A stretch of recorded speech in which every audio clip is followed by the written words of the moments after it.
Please stand with me and join in our call to worship. Whether you come with joy or uncertainty, God welcomes you here. Whether you have arrived hopeful or sorrowful, we welcome you here. And even if you are with us without knowing why, you are most welcome in God's house with us. Please remain standing and join in singing our opening hymn.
Please be seated.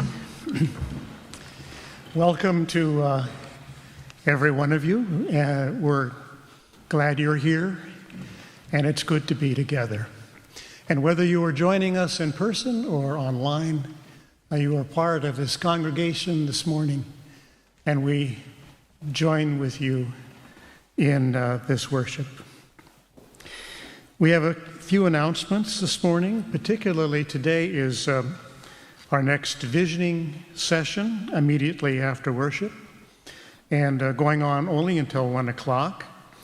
Please plan to stick around downstairs and join the conversation.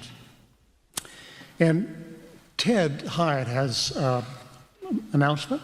Ted?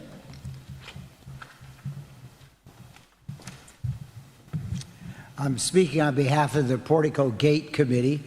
In November, we kind of made the last change to the design and expected the permitting process to start in December, but unfortunately the person we hired to do it for us became seriously ill, and he only filed those permits, I think, this week.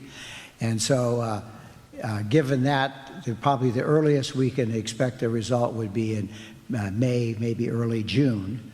But our contractor says if all that goes well, and that's both the building permitting process and the historic site review that this church has to go through with the city. And so if all that turns out as we hope, then maybe by July or August we could begin construction. But the construction process will go quickly because the gate design is really a wall being built behind the pillars out there. So it's not touching any outside surface. And so what they're going to do is construct this, it's all out of steel, and bring it and assemble it behind it. So the only touches the church on the floor of the portico and the ceiling of the portico. So construction should go pretty quickly, but I'll keep you updated. The next process is with the city which we have no control over, other to encourage them to move forward quickly.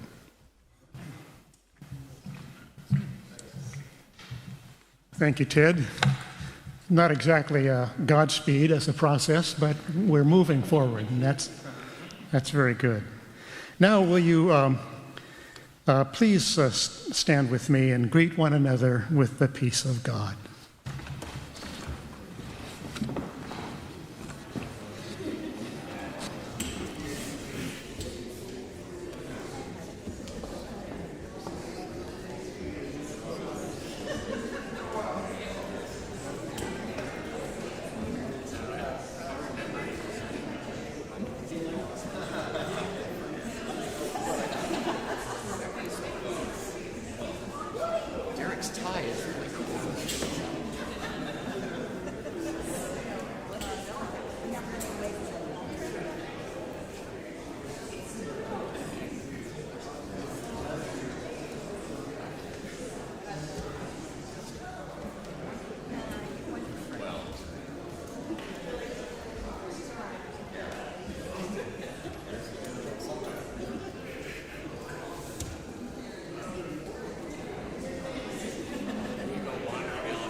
I asked Grant if we were going to sing that once or twice, and he said, I was thinking just once. Do you want it twice? And I said, no, once is fine. Now I'm regretting that. The second verse, so next time we sing it, we will have a Okay, all right. That's cool. We come to our time of prayer, and I'm going to invite you, as I always do, to start with me by entering a moment of silence.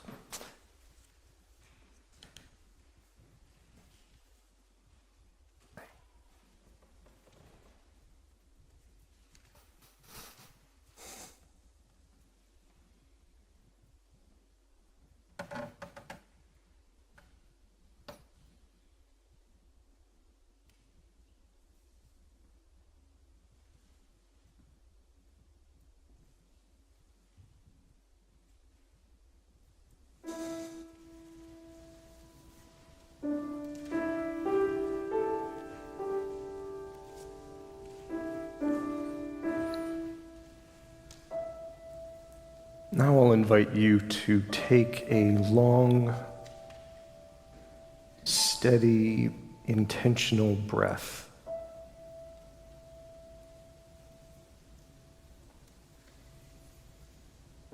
Slowly in and slowly out.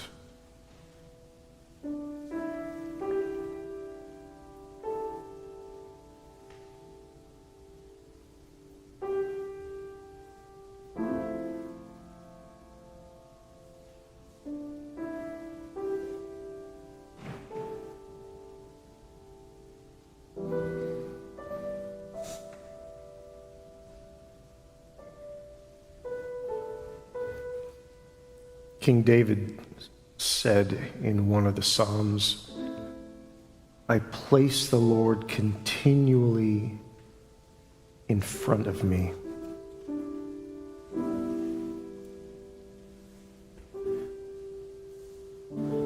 So let's do that this morning. Envision God however you imagine God's form or expression to be in front of you.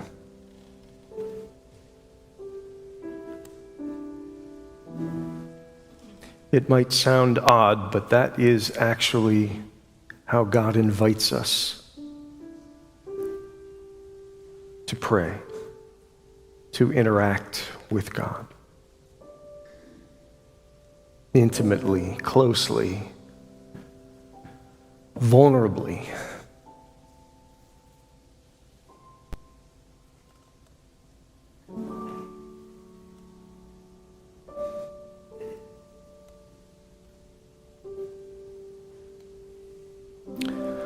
With that image in the forefront of your mind, think of this question: what is it that you would want to say to God about your week, about these past 7 days? In your mind or under your breath, go ahead and say that.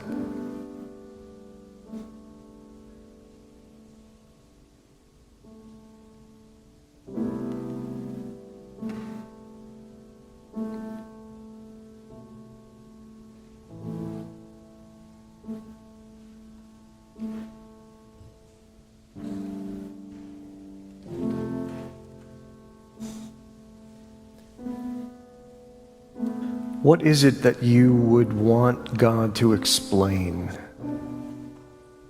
or give insight or wisdom for that you don't feel you currently have? Go ahead and ask for that.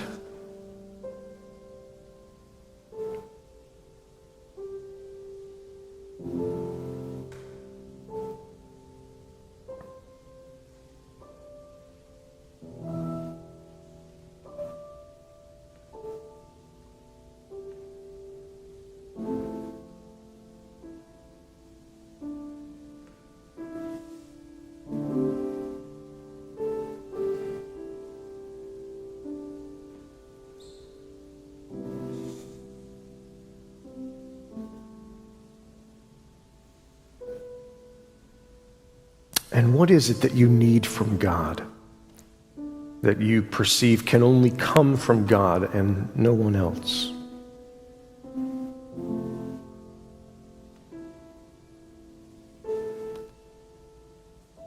Go ahead and tell God.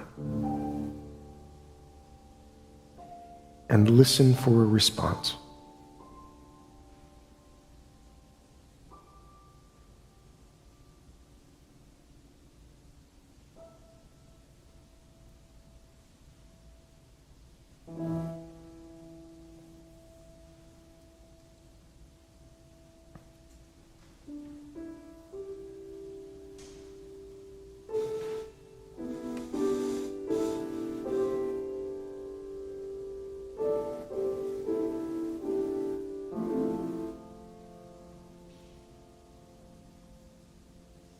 Finally, who or what weighs on your heart significantly enough that you have found over the course of the last week that it steals away your time or your attention? It interrupts your sense of peace or your mindful energy. I invite you now to lift that person up or that situation up to God in your heart at this time.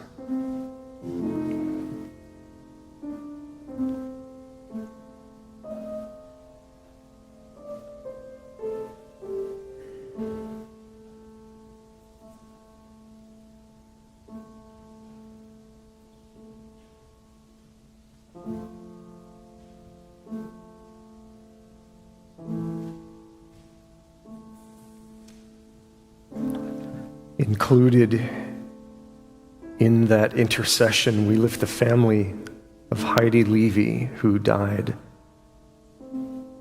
on February 19th.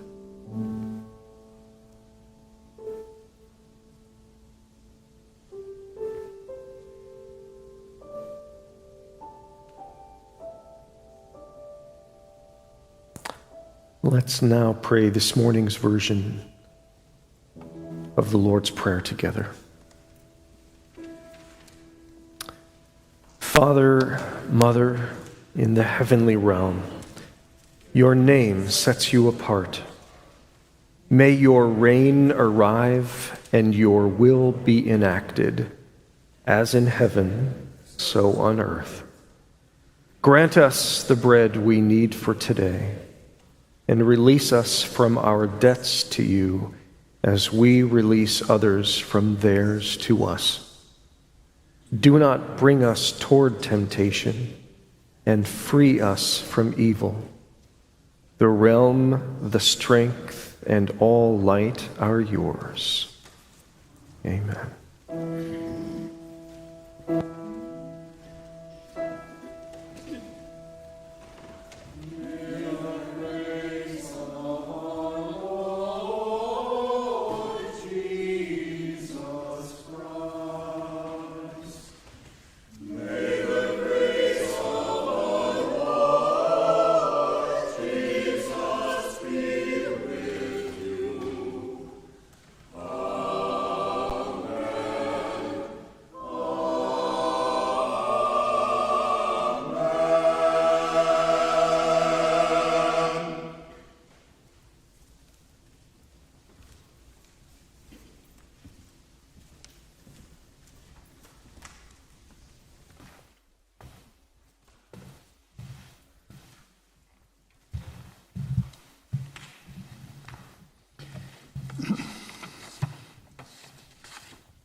Our first reading comes to us from the letter to the Romans, chapter 12.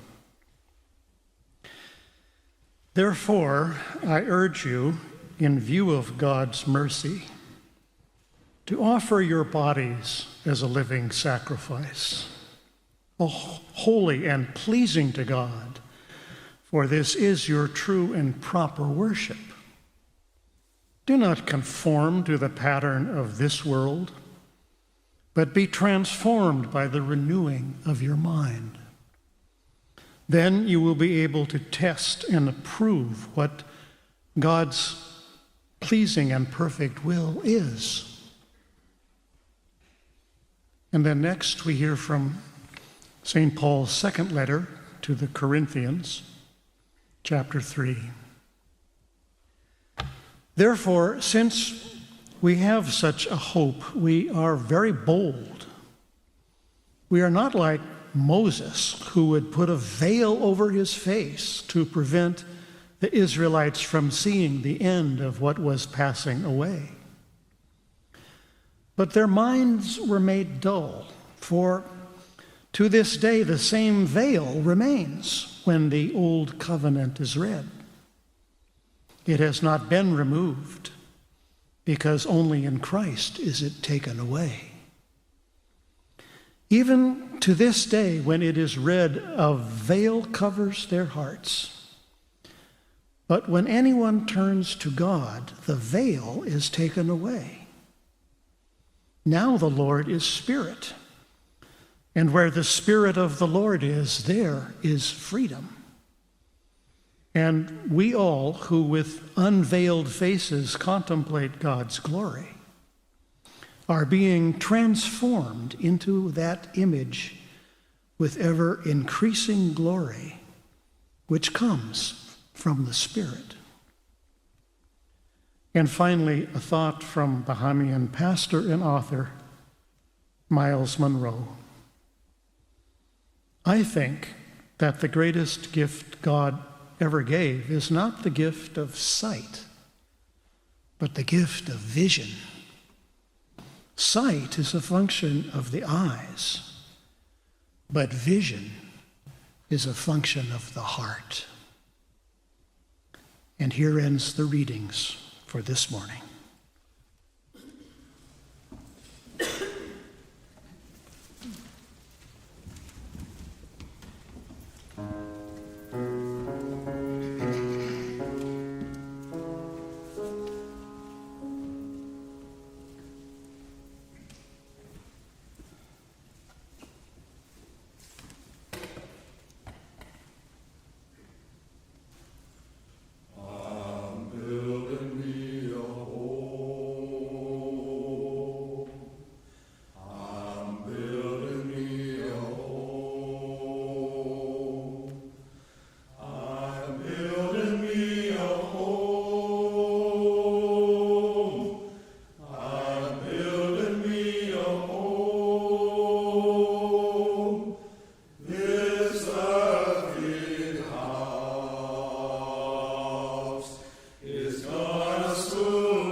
Good to be back with you.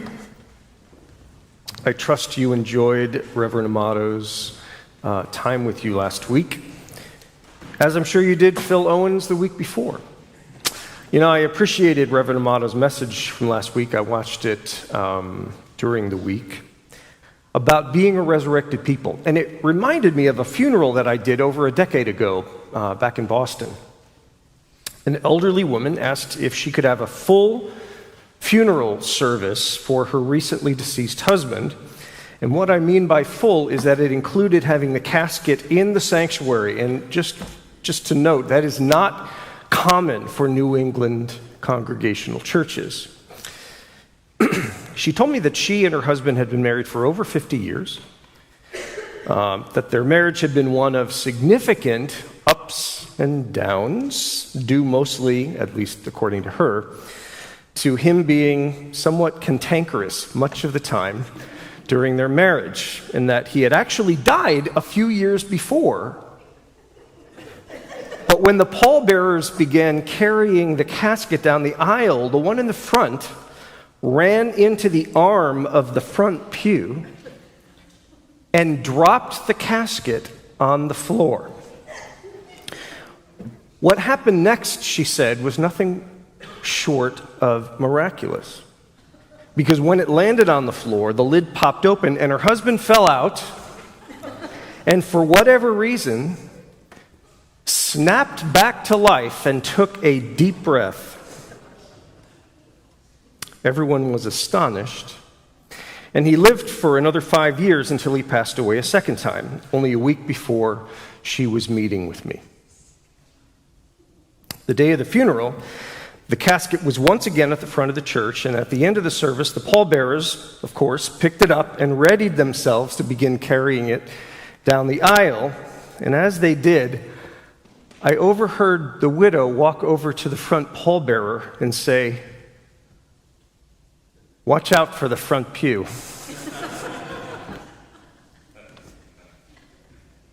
That's a slow burn for some of you. I'll let you chew on that.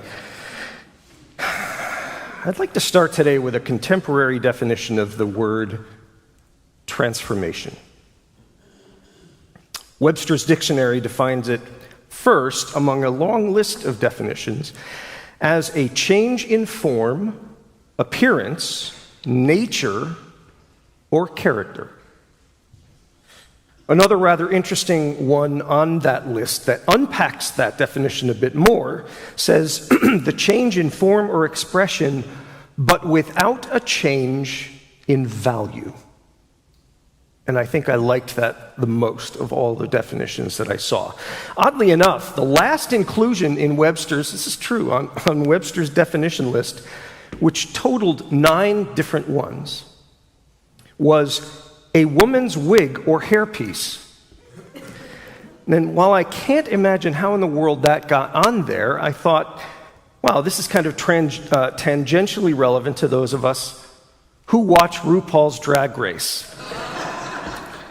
If you haven't seen it, there's a transformation. I'm a big fan, but I digress. When St. Paul said for us not to allow the world to dictate our values or our behavior, his alternative recourse was to allow God to transform our minds, he said, by having them be renewed. Or, as Reverend Amato would have said last week, reborn. And when it comes to the life of a local church, or any spiritual community for that matter, Giuseppe's closing question reverberates. If we know we need to be renewed, what are we being reborn as? What do we need to die to? And how are we to be reborn in this moment of time? A great and very timely question. I found his comments very similar to some of those by Phil Owen the week before. Good to see you, Phil. I loved when he said about that silver spoon, I wanted to have someone want it. but then immediately acknowledged that silver spoons are something that may have significant meaning for us and our families, but not necessarily for those outside of them. If that truth goes ignored, we end up seeking that which is familiar as the antidote, which soon, inevitably, becomes the nemesis of doing what is daring and risk-taking, engaging the very things necessary for the transformation and the renewal that we're seeking. When I served the Congregational church in Wrentham, Massachusetts, toward the beginning of my pastoral ministry, one thing that they ended up needing to resolve was whether to consider selling their historical silver to help balance a pretty weighty deficit budget. But when the option was raised for discussion, I have never seen such overt anger displayed over a church-owned item, one that more than half the congregation had never even seen, because it was locked away in a closet. They had to go digging to find it, and yet they claimed to have such emotional attachment to it, but that's another thing. You would think they were debating the tearing down of the entire building. Now, this specific item was a small silver chalice handcrafted by Paul Revere himself, 15 years before the Revolutionary War.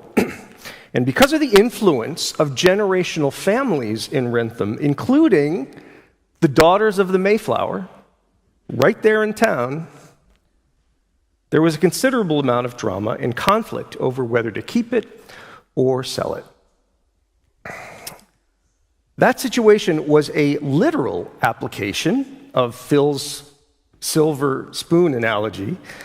But you know, American churches have all kinds of metaphorical silver and golden calves that constantly trip them up when placed against the backdrop of their charge to journey into their future. We have mentioned before that what we know and what we are familiar with may or may not be useful or relevant to those that we are actually trying to draw into our midst. And more often, it is not. Furthermore, to the extent that we are determined to keep that which makes us feel good, we may be sabotaging our ability to do the very thing that we're hoping and trying to do: bring in and minister to new people in this place. And I loved when Phil said, we need to be willing to identify and then jettison our golden calves. How utterly true. I'd like to switch over for a moment to enumerate the collated results of our third visioning session back in November, a distillation of all the recorded table comments, which were numerous. And they created this list of top-rated priorities and recommendations for our future. The first was to upgrade and overhaul our internal and external communications, our marketing, and our public presence. I talked about that specifically in our State of the Church address at the annual meeting. The next was to investigate and explore the spiritual needs of our surrounding community. Next, to enhance and expand the use of our facilities for public forums, seminars, and guest speaker events. Then, to strengthen our ties with local businesses, nonprofits, other churches, and educational institutions. And finally, to develop and implement ways to live into a broader and a deeper sense and expression of welcome. Our goal in the session following our worship service today will be to open the floor for your comments or your criticisms on some of these and find where consensus might be found in them. Consensus will take more than one conversation, but we want to start that chat today. You'll also be invited to rate them according to your own opinions and discernment. That'll happen in a few minutes. I also promised that a part of today's discussion would be the insertion of my own thoughts. My thoughts on and my vision for our future at First Church, which would be the following: a much deeper spiritual life, teaching opportunities, and spiritual practice. Use of our facility, similar to your comments, as a venue for seminars and guest speaker gatherings, but for me, I got a little more specific, which are focused on out-of-the-box topics and subjects related to religion, spirituality, current global events, and more importantly, the intersections between them. And finally, implementing outreach to specific unchurched communities. In the clergy, we call them the nuns, people that were not raised in church, in other words, and have no affiliation, no specific religious or spiritual faith community affiliation, in order to research and discover their perceived needs in religious and spiritual life and practice, but then to create an experience for them here in our place in order to meet them where they are at. These are the things, the areas of ministry that I both feel the most passionate about and am convinced as your pastor should be among our priorities for moving forward. Note some of the similarities with your conclusions, as well as a couple points of contrast. You'll also be invited to weigh in on those during our discussion today. So the question might arise in your mind, why would churches end up closing or dying as opposed to engaging a transformational renewal process? Are there any commonalities that are found in those that fit that description? Well, yes, there are.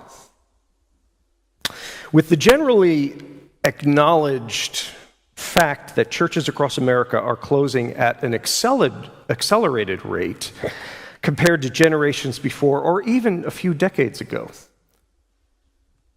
the question of why is a pretty fair one. And there are many different answers. Some of them would be more along the lines of emerging classic problems that need but can't access standard solutions due to a lack of resources. Some examples of those might be these. They ran out of money to continue to operate. The members and attendees who were passing away were outnumbering those that were replacing them. The volunteer corps either drifted away or became burnt out. The needs of the building overcame the church's ability to address them. And there are several other problems that, when lacking the appropriate resources, albeit known solutions, because they couldn't adequately address or resolve them, met an unfortunate fate. But lying beneath these more obvious causes and the reasons are the reasons behind the reasons. Ones we would more accurately describe as adaptive challenges, for which classic problem solving isn't sufficient, and perhaps it isn't even relevant as a productive, meaningful response. For instance, the surrounding culture has changed.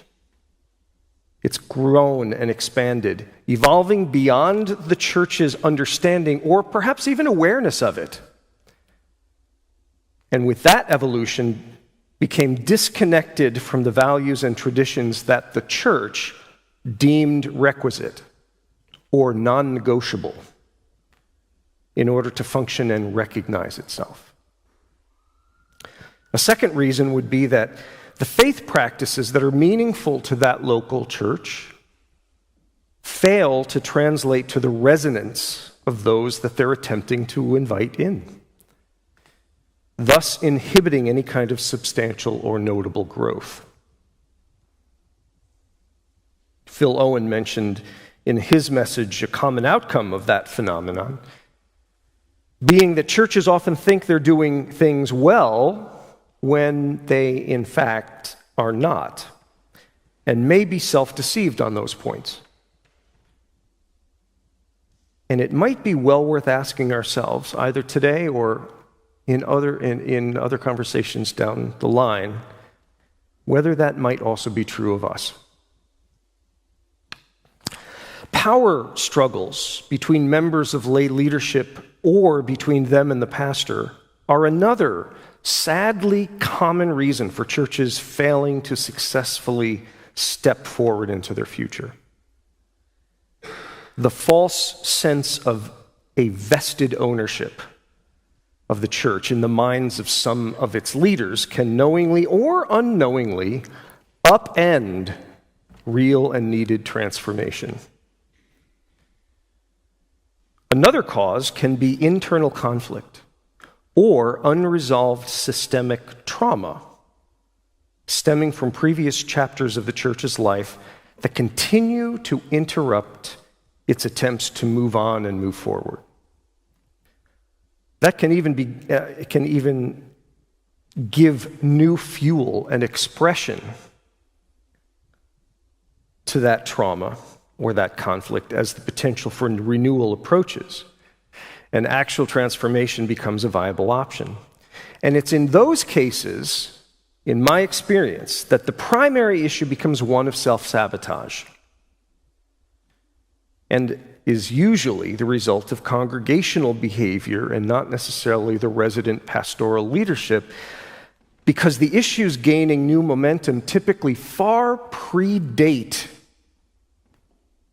the incumbent leadership or that of its lay leaders. These are the deeper, much more concerning, and sadly, more common reasons than we wish to admit behind a church's stagnation in moving forward into its future with vigor and enthusiasm. And they are things to watch out for. They are things to be aware of, to be cognizant of. And the results are the same as those who fall victim to simple classic problems when they lack the resources to apply them. They end up closing their doors. There are many reasons to decide to pursue and embrace a transformative journey in the life of a church. New ideas, new people, a renewed excitement about what faith and its expression in real time actually means, and a unique freshness that seeps into much of its workings. The surprises, the unexpected growth, and just the overall resident energy of those moments can tend to replicate themselves within a faith community with surprising and very welcome outcomes. But there are costs and challenges and difficulties along the way. Ones that, if they're not talked about or anticipated prior to going into it, can catch many by surprise and jolt them into the haltedness of inaction. Then there are the inevitable losses that come with significant change, and the bereavement over the price tag of waning traditions that carrying meaning for some do not hold the same value for others around you or those of us, and for those who we are anxious to invite in. That grief is very real and should not be dismissed because the price, the sacrifice is real, the loss is real, even if losing it is necessary for growth. And to the extent that we are determined to keep that which is familiar at the expense of being welcoming and adapting to those who are situated differently, and by that, I mean how they are postured culturally, religiously, socially, politically, or spiritually. We may be sabotaging our ability to do the very thing that we're hoping and we're trying to do, bring new people into this place. And not for the purpose of growing numbers, and certainly not for the purpose of growing our financial kitty, but growing in our ability to spread what we have been blessed with to others. Reverend Amato talked last week about how, as early as the first few decades of the first century church, it already needed to die to its current understanding of how the Christian adaptation of the Jewish faith was no longer working for them in order to grow and extend an unconditional welcome to the Gentiles, which they never saw coming when they first convened. They wanted to welcome the Gentiles into their community, but they had to wrestle with that theologically before they did. Holding on to that religious sacred cow and its particular restrictions proved counterintuitive to their goal of reaching out to those who were disconnected and no longer served the needs of a growing, evolving spiritual community. And they chose wisely. As we close this morning, I'd like the ushers to come down and begin handing out a small flyer that we're going to use in our visioning session in a few minutes. It simply restates both the highest ranked resulting points or recommendations from our last session in November, which we briefly just went through moments ago, and then my input on where I see our potential future as well. As you have this handed to you now, take a look at it. And feel free to make notes during the remainder of our service related to the following 2 questions.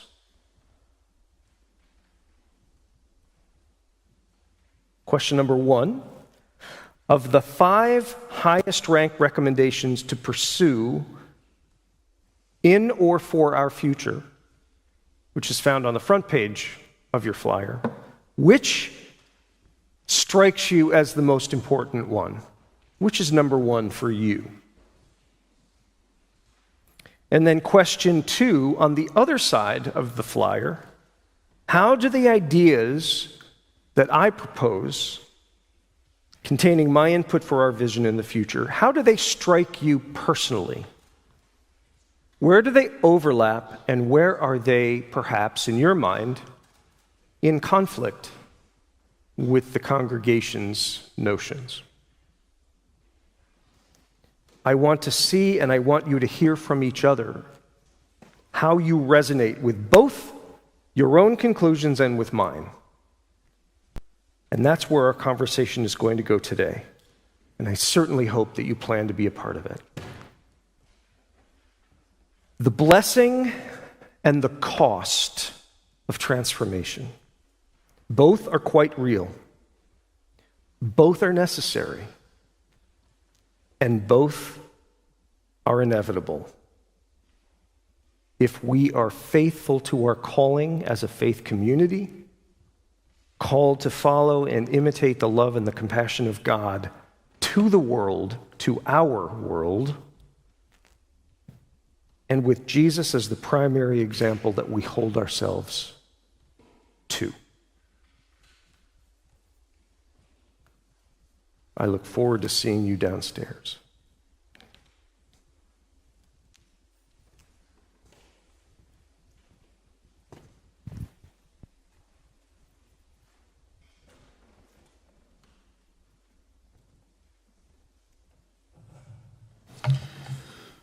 When the United Church of Christ was formed in 1957,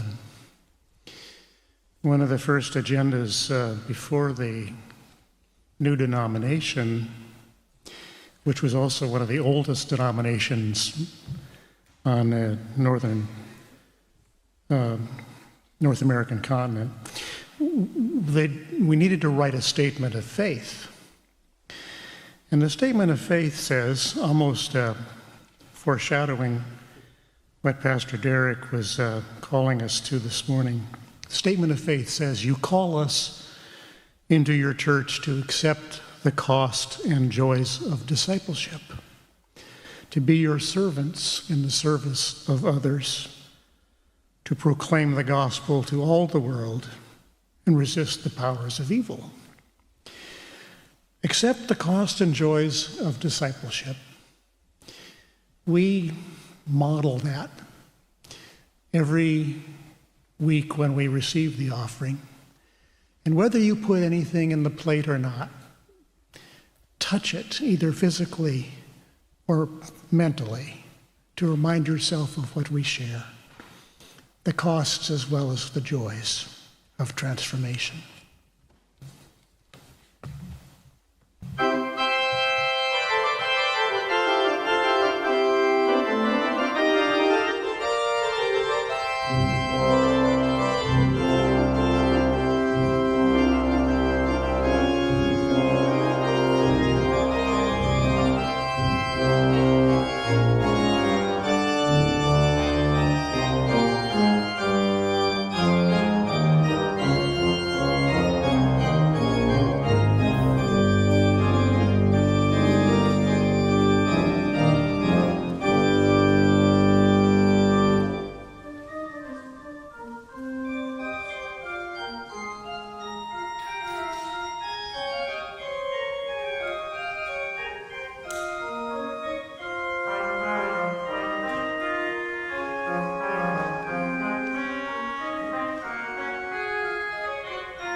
Whatever we have to offer, we do so trusting that the Spirit has the power, the ability, the love to guide its productive use, to be empowering to our community as it seeks transformation and a future beyond the silver spoon. Let us be grateful that we can offer what we can.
to be immediately dismissed downstairs. For those of you joining us virtually, if you want to be a part of that conversation, simply sign out of Boxcast and sign in to the Zoom fellowship, which the link is both on the website as well as in your Thursday midweek email.